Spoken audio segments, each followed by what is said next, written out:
Does this need to be said? Yes or no? Does it need to be said right now? Yes or no? Does this need to be said right now by me? Yes or no? If I can't yes all three, I'm going to keep my mouth shut. Hello dear listener, and welcome to Strolling. In this extended episode, I'm speaking with Sokachi, who's known for teaching capoeira, yoga, and martial arts. While speaking with him, I was quite amazed at his ability to be so observant, present, and articulate. He didn't seem to correct himself much, yet shared an abundance of great insights, from computer body analogies to communicating better to learning new ways of breathing. Out of everyone I've met, I would say he has the greatest visibility into how the body moves, and it's wonderful to see the depth of his passion and knowledge for this stuff. There's lots here that anyone can learn from, and I hope it could help us all live better, both mentally and physically. Let's get into it. Sokachi, welcome and thanks for being here. Thank you, glad to be here. What do people know you for mostly? Mostly, I'm known for capoeira. I've spent the last 27 years of my life practicing, training, and a majority of the last 15, 20 years teaching as well. Sharing my passion for the art and hopefully trying to pay forward the positive influences that my mentors in capoeira have put upon my life. So, sorry, I just had something else that I wanted to...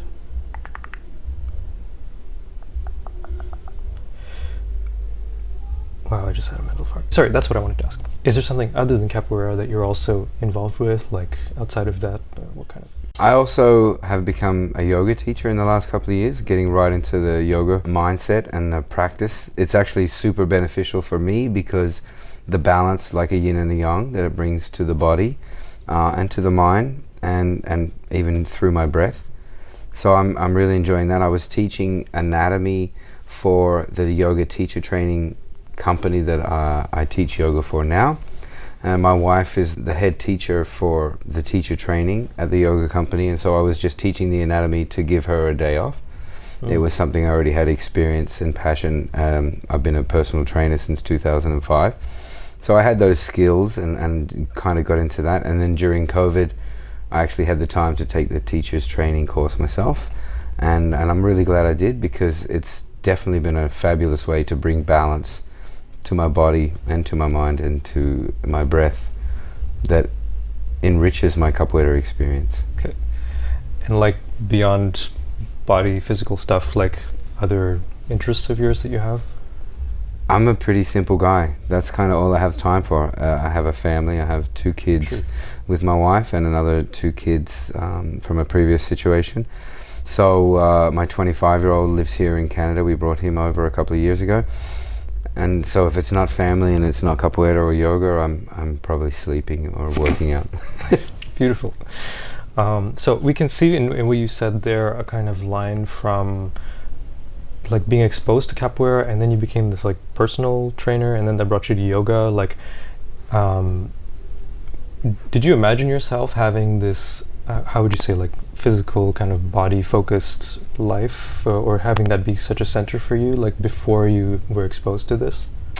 Difficult to say, because like a lot of people, I had no real track for where I wanted to set my life. And it wasn't until I was like 27, 28 before I had any inclination that this kind of physical expression and physical movement would be a goal for me to set. I started training martial arts in 1986. It was a karate style, and did a bunch of other things, spent some time in the military. So my experiences in life showed me a lot of things that I could analyze, and gave me a lot of opportunities to see things that I didn't want to be a part of my life.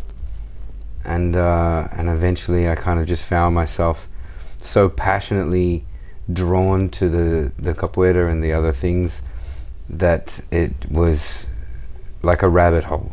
And so you start learning about the martial art and the movement, and you start understanding the philosophies, and then you want to deeper understand how the body works and how to make it work and how to maximize your efficiency.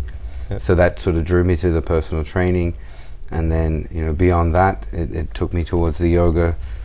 And so it's a journey that's kind of pushed itself rather than me making that decision that I wanted to do that. Understood. I feel like body stuff is kind of an invisible topic for a lot of people. Like either you're involved with it, you have some kind of practice that you're doing regularly, or like, what do you mean go to the gym, or what do you mean go running? Like it's this kind of abstract thing. Maybe it's hard to visualize, hard to start with. Like I'm just wondering, because you mentioned different reasons for getting into this, like the martial arts aspect, maybe the cultural aspect you found interesting, or like, could you describe in any way the actual, like, maybe body sensation, like while you're doing capoeira movements, like maybe perhaps more in the beginnings, or perhaps even now, like what about the movement itself, like, and your feeling, do you appreciate? Like, what is it that draws you in terms of that kind of experience? I'd say a freedom of expression and a freedom of your ability to articulate your body and move in ways that allow you to feel free. We live in a very structured society. We live in a world where everything's really set out, and there's certain systems in play that make us conform to a certain way of thinking and a certain way of moving throughout our day. And you know, with the industrial kind of education that has been a part of the Western system for 90 or 100 years, we're kind of conditioned to sit in a factory or sit at a desk and kind of do the things that we're told to do in order to allow the machine itself to push forward. So having something that I came across like capoeira, that was a fusion of martial arts and acrobatics and dance, and you could have 5 students in the same academy that learned the same things but express themselves completely differently, was quite a draw card for me. It was really alluring as an idea that you could physically express yourself and move in ways that were unique to yourself. So when you say expression, I hear language. Like it sounds like you would use this word expression the same way you would for a language that you speak fluently. Like, oh, I feel like I can say what I want to say. Absolutely. They say capoeira is a physical dialogue. And so it's a conversation between 2 players where you have questions and answers and occasionally statements and rebuttals. But for the most part, it's a way of communicating with another human being and sharing a space, and then navigating yourself in the space, and then negotiating for space, and then trying to not necessarily dictate but flow with the conversation. So yes. If I have a regular human vocal conversation with someone, it starts with the pleasantries, and then we kind of move into more challenging topics or more interesting areas of interest, and then the conversation can either become yelling, or it can become one-sided, or one person can wait for the other person to finish speaking so they can continue, so that the listening element is lost. Where I find capoeira is very similar. The conversation can unfold in a way that's menial and cordial and allows for flow and allows for space for the other person to express themselves.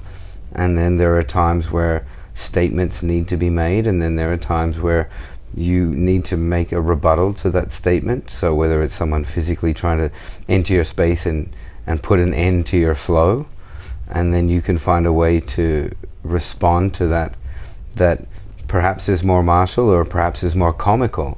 We can add the flavor to that conversation that comes from within.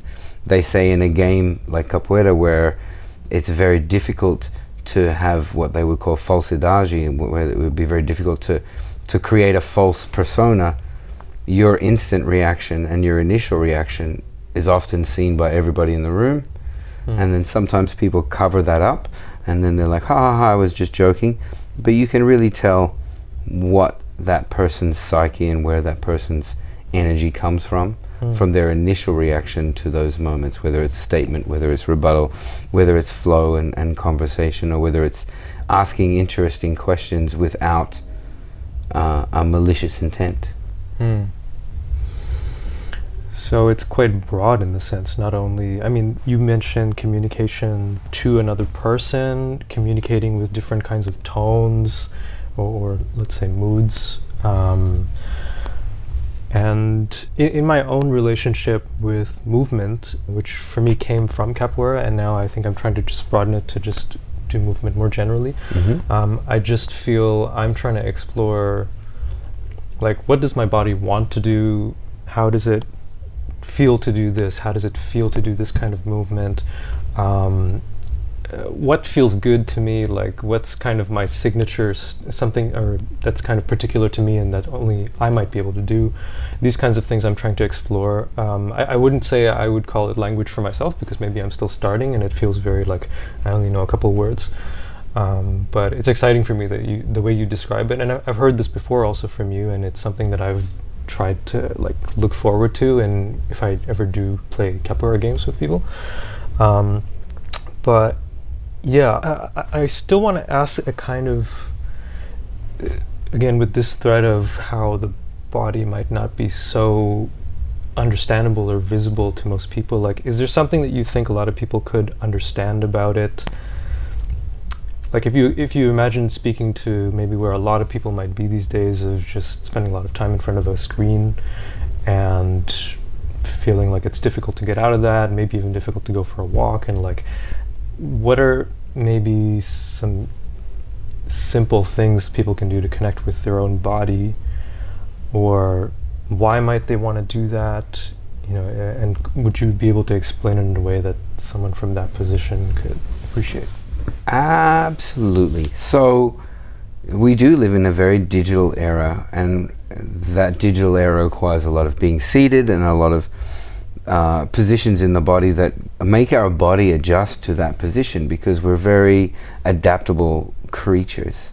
And so our body will find a comfort level and an ability to be in a homeostasis in whatever position we put our body in. And that can actually, long term, if we're stuck in a chair all the time, it can really cause more problems for our body by creating an imbalance. With the concept of the digital world, stimuli comes, right? And like your brain and your reflex with whether it's playing games or whether it's doing other things online, and using our brain in general, you know, the concept, if you don't use it, you lose it. The less often you're challenging your mind, the less reflexive your mind and the less creative your mind can be. And I often say to my kids in my kids' classes, there's a concept where, you know, if I'm trying something new and it's difficult, I don't give up. But I say to the kids, I'm like, look, you know, if you're starting a new game and your character dies in the first 30 seconds, do you switch off your machine and walk away and be like, that's it, I'm done? And always the kids are like, heck no, I'm going to keep going, I'm going to keep trying. And I'm like, all right, so what do you do next? And they're like, we'll start again. And I'm like, and what if your character dies again? Well, I'm going to start again, I'm going to keep going. And I say to them, so you're faced with a difficulty, you're faced with an adversity, you're faced with something that's unfamiliar and challenging. But you continue to push forward, and you continue to work through it, and you continue to create moments of experience that make you more familiar with whatever that region or zone or game is. And then you get familiar, then you start to learn little tips and tricks, and then you grow and then you become masterful. I say to the kids, if you can do that in a game, and if you can do that in the digital world, why can you not consider doing the same thing in the physical world? So if you're living a sedentary life, or you're in a work situation, or you're in a pastime situation where you spend a lot of time sitting, start small. But it's the persistence, it's the consistency, it's the effort and the mindset that are going to help you to grow. And you know, you can't take someone from sedentary training to Navy SEAL training. It's going to be too much, and it's going to cause pain, and it's going to cause issues, and that's going to demotivate somebody from continuing that journey. So I always say, start small, start simple, whether it's taking a walk, whether it's, you know, walking up and down some staircases, or doing a few push-ups and doing a few sit-ups, and finding a way to move and articulate your joints that's not overloading them and not causing them that deep over requirement for adaptation, then you're going to be able to continue to move forward and continue to grow. So I often talk about the concept of farmer strength. Like a farmer can't work so hard on Monday, get all the stuff done that he needs to get done and then some, so much so that he's sore on Tuesday. Because you have to come back to work on Tuesday and then you have to come back to work on Wednesday. So a farmer works with that farmer strength concept. Like, I'm going to do what I need to do today. I'm not going to push, I'm not going to overload, I'm not going to cause my body to have to make big adaptations, so that I can get up the next morning and do it again, and I can get up the next morning and do it again. And then your capacity for work is going to increase day by day, and before you know it, within time and with consistency and persistent effort and energy, you're going to grow and you're going to change. The farmer needs to do it because that's his work. Absolutely. Whereas we think we don't, but we kind of do. And why might it be important for somebody to do this when they think that they don't need to do it? So I'm not particularly technically savvy, but we have a desktop computer at home, and that desktop computer is okay today. It works, it's got the amount of RAM, it's got the amount of memory, it's got the capacity to perform all the tasks it needs to perform today. And then comes an update, and then comes some more growth, and then comes a greater requirement of what we want to do with that. And then we start to overload that system. So then we need to update the hardware. We need to make sure that the hardware is capable of keeping up with the software. And I would like to think that the mind and the body are very similar in that capacity, or in that situation. So if I let my hardware fall apart, and I don't let my fans turn on, and I let the dust accumulate in and around all the silicone, I'm going to have problems. It's going to have issues continuing to do the regular work, let alone the requirements that may be happening in the future. So if the body is a vessel for the mind, then we need to make sure that that body has the capacity to keep moving and keep processing. And the concept that they talk about, the second brain and the gut brain, and your stomach's connection to the mind and the body and your emotion and your spirit and all those kind of things, what we put in and how we fuel that body, and then what we do with that body to continue with the adaptations and with the small micro adjustments that our body needs to make to keep ourselves healthy and vigorous, is also going to positively affect our mind's ability to be cognizant and to continue to work in a way that's going to be beneficial for all of us. So they affect each other. I feel that there is an absolute connection. I mean, from outside of capoeira to the yoga concept, with Vedic medicine being 5,000 years old, the connection of mind and body through the vagus nerve and through the connection to breath and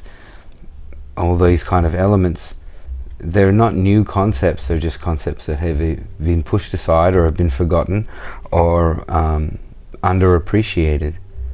But even through yoga, even through those kind of super intellectual and super spiritual people that pushed the Vedic medicine and the concept of yoga forward, they understood that the mind and the body have a connection, and if I leave one behind, it's going to make it difficult for the other to move forward. Well said. In a different thread, I find it interesting how you are connected with both yoga and capoeira. I don't think either of these have any kind of assumptions or requirements or whatever about the kind of cultural background of the person or the skin color, etc. But I'm curious, how you navigate that space, just being basically a white person from Australia teaching a African martial arts form, and one could say yoga Indian. Do you think about that as a layer in what you do, and have you had to navigate anything in relation to that? I am continually mindful and present with regards to those concepts, because making sure that you're legitimately representing an art form and sharing it forward with like passion and compassion for its history as well as the evolution of the art is a challenging thing. And as a very fair-skinned fellow from Australia, I've had issues where I was working in show companies in Australia, and I would sometimes not get called for the job because my skin was too white, and they were like, no, we want the darker skinned gentlemen to come and take their shirts off and do the show, regardless of whether or not my performance in the performance was of a higher standard or not. It came down to that aesthetic. So from a very one-sided kind of look at that art form, it's been important to me. But then from the other side, especially in these days when people talk about the concept of cultural appropriation, it's important to make sure that I'm working to maintain and hold on to the traditions and the art and the culture as I teach and share and push it forward. There's definitely been art forms and things that have taken from yoga, that have taken from capoeira and moved into a more of an appropriated kind of situation, things like your animal flow and stuff like that. So it's very important, I think, for any historical art form that when you're practicing it, that you make sure you're paying attention to where it comes from, so you appreciate, you understand, and you respect the history of that art, of that expression, of that practice. But then also, I also believe that there's an evolutionary element to every art form, to every practice. So, understanding that it's okay to step a little bit outside of a historical understanding or practice of an art form and kind of move it forward for whatever reason, whether it be scientific, whether it be anatomical, whether it be strategic or martial. There should always be that option to continue to allow an art form to grow and progress over time. But yeah, having that understanding for the roots and the respect and the knowledge of and being able to pass that forward is very valuable. I'm just admiring how you talk, because I feel like you're so thoughtful, and you don't correct yourself. How do you do that? I'm not sure, to be honest. Do you know what I'm talking? Do you agree with what I'm I don't know. I'm a slower speaker than some, so that gives me the time to choose my words more carefully. But also it's very important to me that my ideas are presented as well as possible. So I want to take that time and I want to express them clearly and hopefully in a way that's received well. Is that to say that it's conscious, like you're trying to do that, or is it something that I'm a slow talker and it happens subconsciously? I think after 15 years of teaching capoeira classes and other classes, understanding the value that every word has and the weight that it has, and allowing people time to process words and moments and ideas before presenting another one. I always kind of laugh and giggle at like cousins and family members that are in that age between like 12 and 17, because they speak so swiftly and with such a pace and a cadence that I have to stop and say, hang on a minute. Okay, continue. But I understand that it comes culturally from, you've got a group of young kids that are between those ages, and they're all trying to be heard, and they're all trying to share their thoughts and their perspective and their opinion. But at the same time, guys 1, 3, and 5 are also trying to do the same thing. And everybody's speaking so quickly, you've got to wait for that like breath being taken so that you can interject. Otherwise you don't get a chance to be heard. So from that young buck kind of mindset, they're all like, blah, blah, blah, blah, blah, blah. I got it out? Okay, good. And then they wait, right? And so again, it's that inability to listen and absorb, process and respond. They're just waiting for the next opportunity to be heard again, so that young alpha wannabe has a chance to express itself and find its position. And then the older I get, the more I kind of see those moments, and then I'm like, okay, you know what, I can sit back and I can wait for my moment, but when I do speak, I want to make sure I have something to say. Right. Yeah. Speaking of teaching, when you have people of different levels trying to learn something simultaneously from you, like you're speaking to people at different levels, have you learned anything that helps keep everybody interested and progressing at the same time, or do you just like bounce from one thing to another, or what's your approach in this kind of situation? There's kind of two layers to how I think it's best for myself, anyway, at least to approach it. And for me, foundation and fundamentals are everything. And with capoeira and with yoga and with many physical practices, there's a baseline of understanding of how we can move and how the body should move, and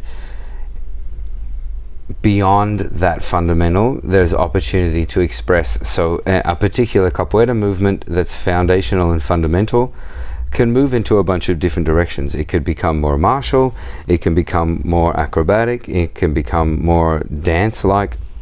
And so taking the real time to understand and practice the foundation and fundamental movements for everybody, regardless of level, is going to give everybody a chance to analyze and physically feel and take their time to mindfully train and mindfully practice so they can connect their brain to their body.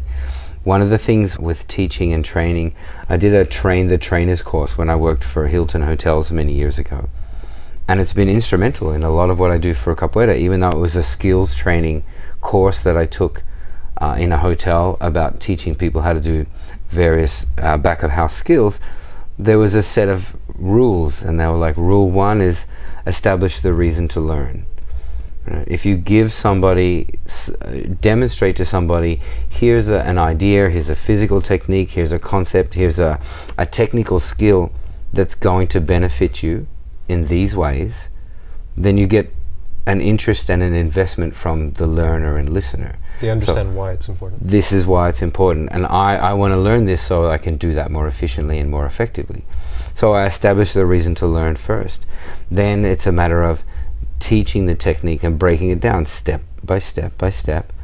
And then the third step is to have the other person teach it back to you, because you're going to truly understand when you can break down all the steps and share it back. And so those kind of 3 steps are really valuable. When we work in a class, we have people of all levels. So you'll have someone who's 2 weeks in, and you have someone who's 2 years in, you have someone who's 10 years in. And we can work that fundamental concept. This is the basic movement pattern. This is how it relates to another physical being.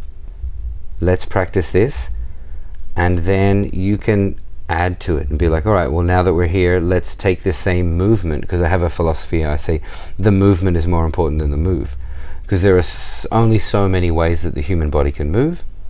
So if I can practice a movement that's applicable to a number of moves at a number of levels of difficulty and experience, then the more we mindfully practice that movement at a fundamental and foundational level, the more we can make the slight adjustments and articulations to turn that movement into a more martial or a more acrobatic or a more dance-like move. So to say it another way, it's like building blocks instead of sequences or something like this. Absolutely. I know teachers from other schools that will teach a 30-move sequence, and you have to learn that sequence 30 moves from beginning to end. But then that kind of destroys and inhibits the ability for the practitioner to move from movement 7 to movement 12, movement 12 to movement 16, because they're only ever moving from 7 to 8, 8 to 9, 9 to 10. So it becomes very robotic in its practice and how the body is going to respond to that.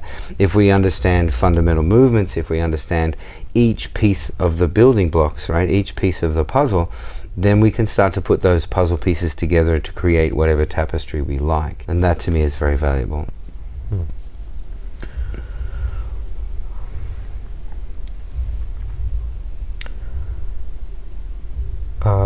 Maybe my last question about body. I don't mean to ask you so much about that, but you do know a lot about that, and you're carrying a lot of wisdom with you. So I feel like you are one of the people who's like, or you have maybe what I would call like one of the clearest visions to the inside of the body of anybody I've met before, because it really feels like you know inside like the specific parts. It's as if you have like a diagram and you can very precisely point things out, like and I don't mean in a visual sense, but like when I was learning movements from you, or even the pose that I would have to hold for yoga or for capoeira or whatever, like you would describe where the stretch should be, or where it should feel tense, or where it should feel, and I find your ability to be super precise about that cool. How can other people just see inside themselves in this way? I mean, I feel like for you it comes from I would say a scientific background. Like you understand the science and the biology, and like you have all of this experience as a personal trainer, and your own experience moving your own body. So I can understand how you might have visibility into yourself and perhaps even in another person's insides like this, but how can other people maybe with less experience just have this kind of awareness or visibility? Does that make sense? Yeah, it's an interesting question. I'm not sure if I can answer for myself, but I would consider flipping the script and saying that from someone who creates apps and someone who works in a binary sense with computers and an understanding of how these things work, and your ability to see beyond the script and have a visualization of how that's going to work. A model, yeah. Yeah. I would ask exactly the same question of you. Even to the point where when we were in the middle of the first part of the podcast, you were thinking and you started to make this clicking sound in the back of your throat while you were thinking. You probably did it subconsciously. I know I did it. But to me it sounded like ones and zeros. And I was like, this guy is literally thinking and clicking to himself as he literally thinks. computing. Yeah. So like to me that boggled my mind. I was like, this guy is literally ones and zeroing himself as he's thinking and formulating the next sentence and the next question. I think time and exposure, and practice and consideration, regardless of what the task or what it is that we're putting our time and energy and effort into, it will build a familiarity. It will build a sixth sense or a second nature where you can do it without thinking. I mean, even Bruce Lee said, I don't fear the man who's trained 1,000 techniques once. I fear the man who's trained one technique 10,000 times. Repetition is definitely a very important factor in familiarity and feeling comfortable and having an understanding. So, yeah, it makes me giggle to ask the question because I was literally thinking the same thing about you. Interesting. Yeah, I mean, I guess it's obvious what you're saying in some way. I was just hoping there's an alternative to just, spending 20 years doing movements, definitely. No, it doesn't have to be 20 years. I mean, the beautiful thing is, true. When I started capoeira training and when I started martial art training in 1986, there wasn't a Google. There wasn't a phenomenal resource where you could just go, oop, oop, oop, oop. How can I learn about this? And even still today, as much as I feel like I know about anatomy, somebody comes to me with a problem and they're like, oh, I had a problem with this and the physio said it was this muscle. And the first thing I do is open up Google and I look for an anatomical picture of that area of the body and that joint and the muscularity and the tendons. And I'm like, because I do need to remind myself, oh, this is how things work. And there's a lot of detail in there. But my interest in the subject keeps me searching for more information and more exposure and more experience, and I think that's a takeaway, is whatever you're into, stay passionate about it and keep searching and keep looking and keep finding ways to absorb the same information again, because sometimes it hits us in different ways. I don't feel like I'm being too inarticulate, so No, you're on fire, man. I can't believe you're like consistent like ChatGPT. Oh. Well, this is like the generating 6th podcast I've done. Of course. And there's your, as you said, 15 years of teaching. Yeah, it's definitely helpful. But then I feel like I get super monotone and people are like, I don't want to listen to that guy anymore. Yeah, I'm learning that I also just need to interject, because I tend to just sit back and listen to people, and that's actually not so interesting to watch or listen sometimes. So I have to get more dynamic, I guess. But it's such a valuable skill. People today are really not capable of effectively and actively listening. Everybody's waiting for you to finish so they can keep going. So if you have a moment where you want to interject, if it's valid, take it. But are you yes-anding or are you butting somebody? That's going to be the question, right? Yeah, I'm still... I am not there yet in my awareness to know what I'm doing, but I would like to be yes-anding. I have a set of questions that I used to use for social media, and it was does this need to be said? Yes or no? Does it need to be said right now? Yes or no? Does this need to be said right now by me? Yes or no? If I can't yes all three, I'm going to keep my mouth shut. Oh, why social media? Why not everywhere? Absolutely. Yeah. Where'd you get that from? I'm not sure.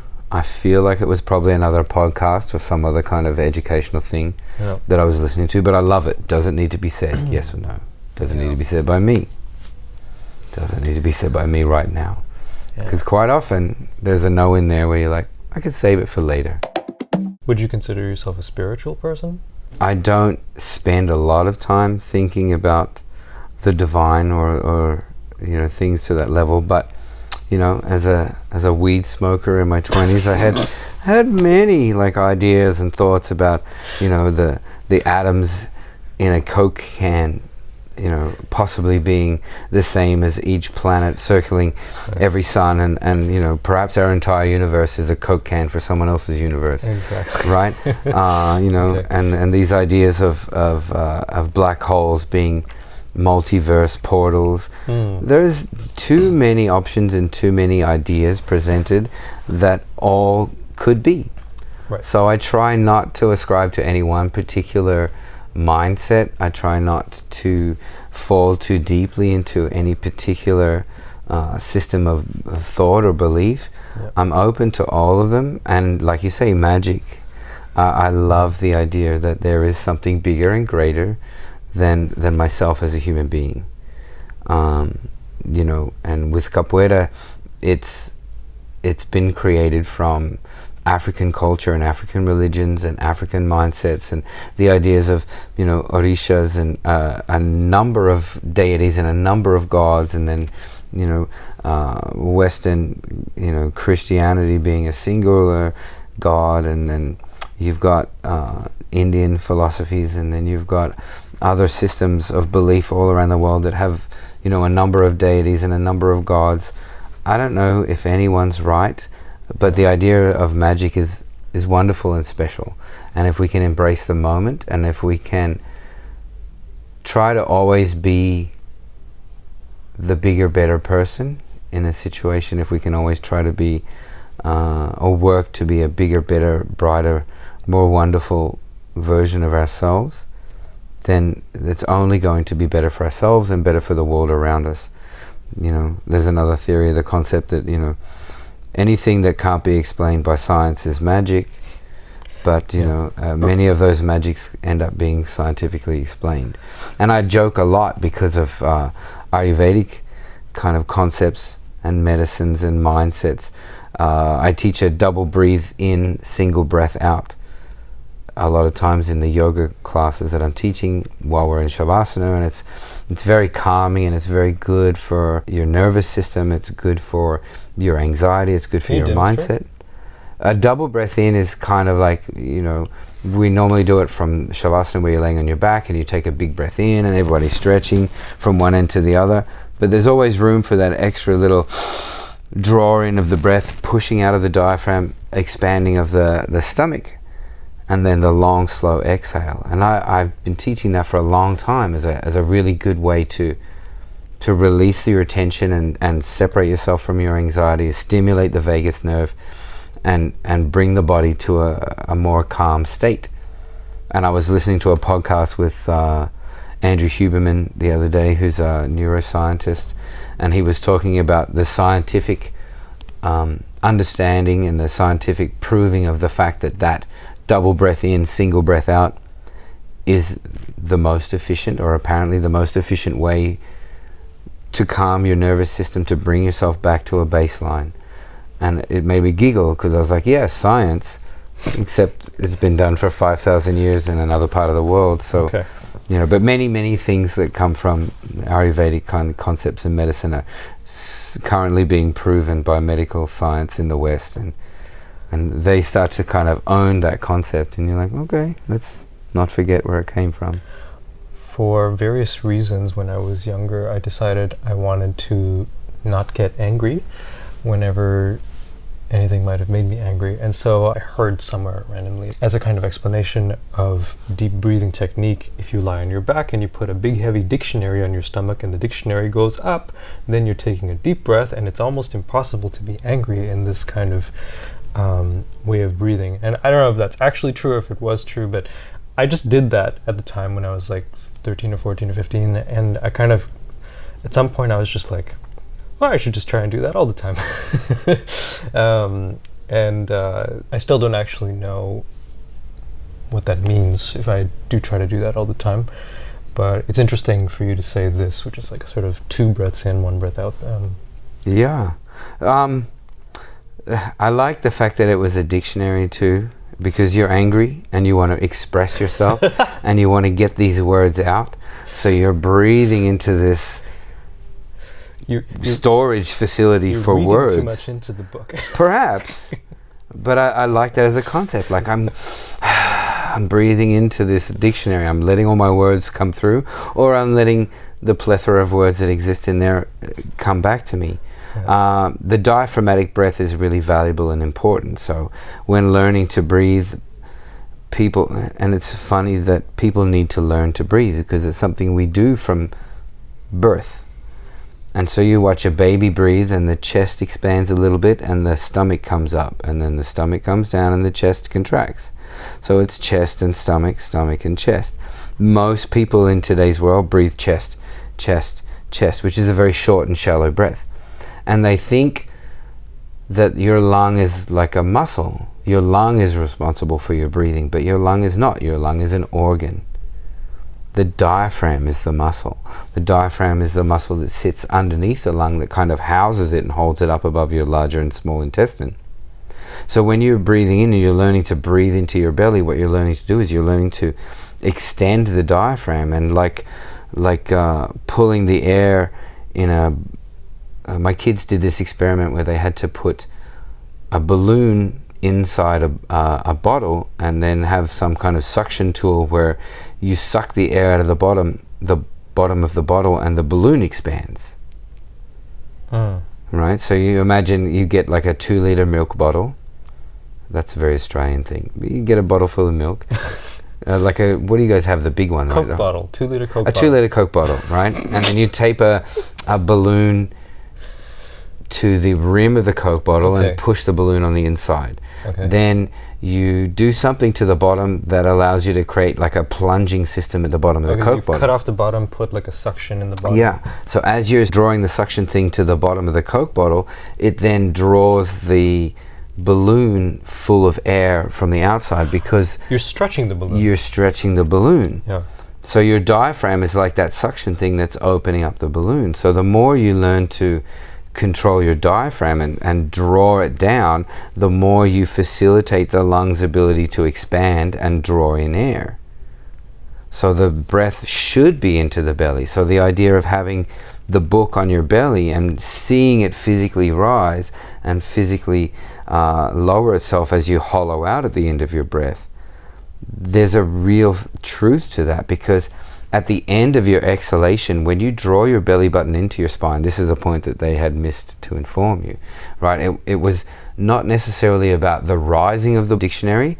It was about when you draw your breath out If you push all the air out of your lungs and you hollow out the belly, that moment where all of the breath comes out is where the vagus nerve in the back of your brain and your mind down into your body, that gets stimulated, and it releases the pain receptors in your muscles, it releases the anxiety through your body, and it has a physical effect. So the concept of like Ayurvedic medicine came from some examinations into posthumous bodies, and while they were looking at all the parts and how everything works, they saw this one stem that came from the brain down to the back of the lungs and the back of the chest, and it sort of expanded in different directions, and they were like, well, this must be very important. And it kind of goes all the way down through where all of the chakras would be represented, or all of the meridians if you look at traditional Chinese medicine. But the Western medicine model was to look at muscles and tendons and that sort of stuff, and then the nervous system.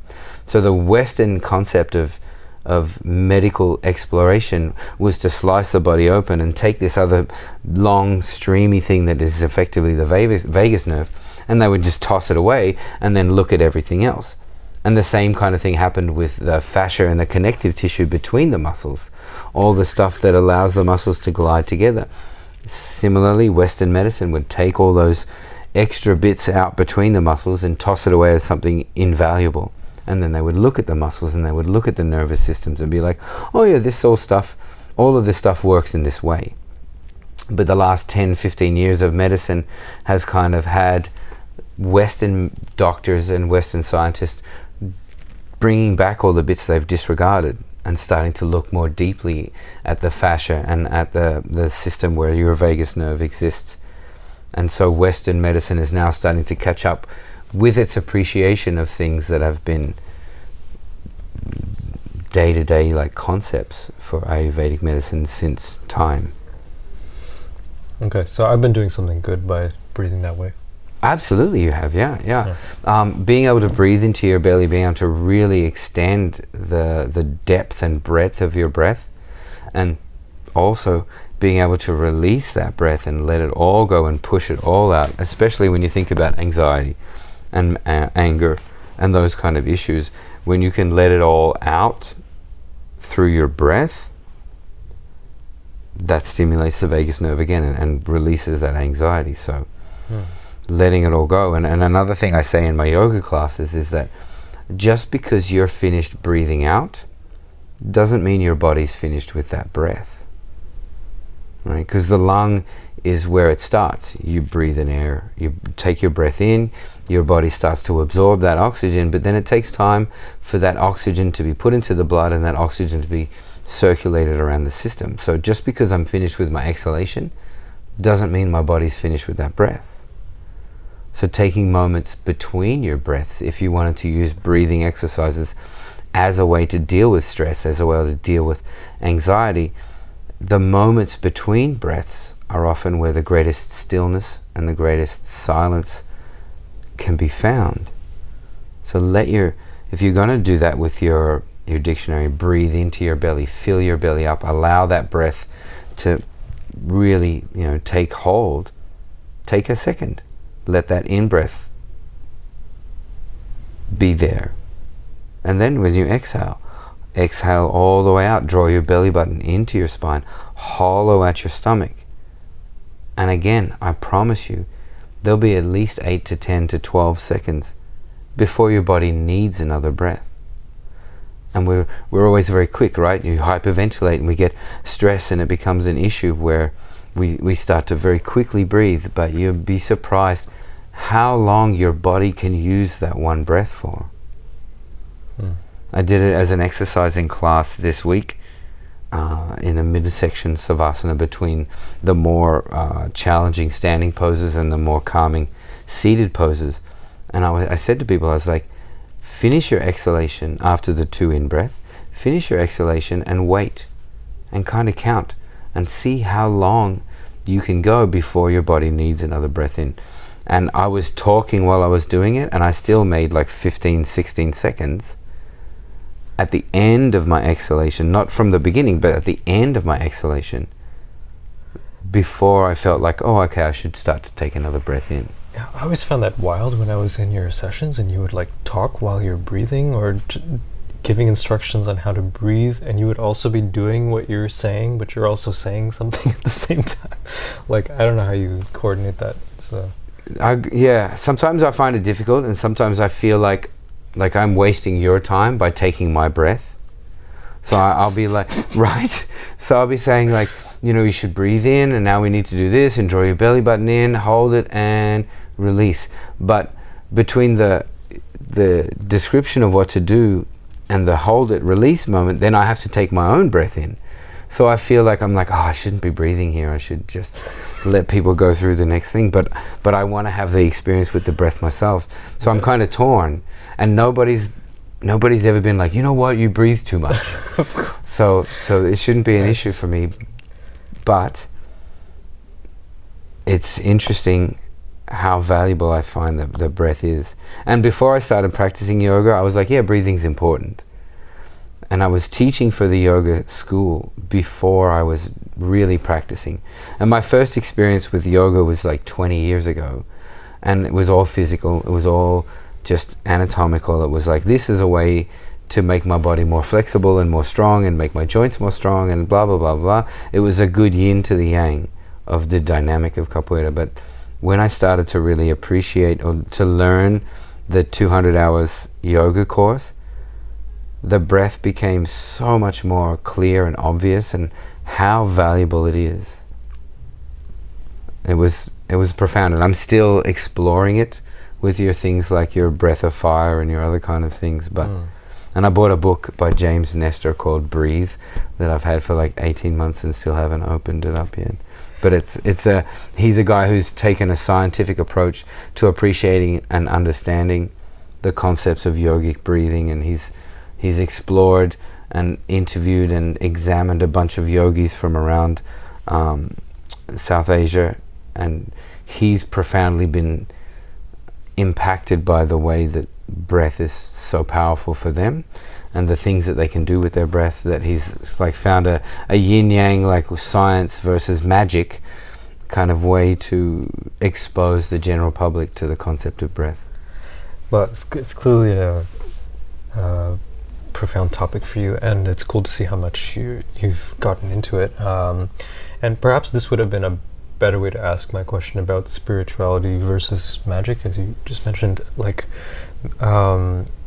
maybe instead of trying to perhaps define how things are, you could try to just talk from where you're standing of what I perceive to be a kind of mix of both an awareness of science, like a kind of deep, like, is academic the right word? Like you've studied scientific things for the purposes of your work and otherwise, and then you're also steeped in these various traditions which people can consider spiritual, maybe like yoga or some spiritual aspects of capoeira or whatever, you know. And you also say you maybe believe in magic, and then you have your weed smoking experience, whatever. Like, there's all these perspectives and experiences that you have, and so I feel like you're standing in a place where there's not really dichotomy between these two things of science and magic, or they play together, and it makes sense somehow. Is that how you would say it? I would say in response, like, I try not to make sense out of it. Okay. I try to just exist and be. And if I can do that in a way that's fulfilling to myself and inspiring, educational, and beneficial to other people, and influential, then I'm happy with that. I feel like if I look too deep, maybe I'll get lost in that journey. Yeah. Cool. Do you have any other questions for me? No. Or anything else you'd like to share? It's been fantastic. I've enjoyed it. Where can people find out more about you? Oh, I thought you were shaking me. We can do two shakes. Yeah, we have the Kadara Capoeira Canada, Kadara Capoeira Scarborough Instagram. We have their Facebook account. But this is all the school, it's not Yeah, you. myself personally, you just look for Sokech Capoeira Yoga on Instagram. It's probably the best way to find me. Soquete. And then I believe there's an underscore or a period. We would call it a full stop in Australia. Capoeira yoga. But there's only 2 sokeches that I've seen in the entire Instagram world. Oh. I'm not the Japanese one. Not the Japanese Sokechi. Yeah. Cool. Great to chat with you, Sokechi. Thanks for Always being good here. to see you, Second buddy. shake. Thank you. That was my extended conversation with Sokechi on strolling. If you enjoyed that, you might like my exchange with Ponce Nino or Mestre Mago, also immersed in capoeira and teaching, or with Elena Studley, who I exchanged with about languages, music, and dance, or with Peng, who has a lot to say about the balance between talking and listening. Find all this and more at strolling.rosano.ca. That's strolling.rosano.ca. See you next time, and thanks for listening.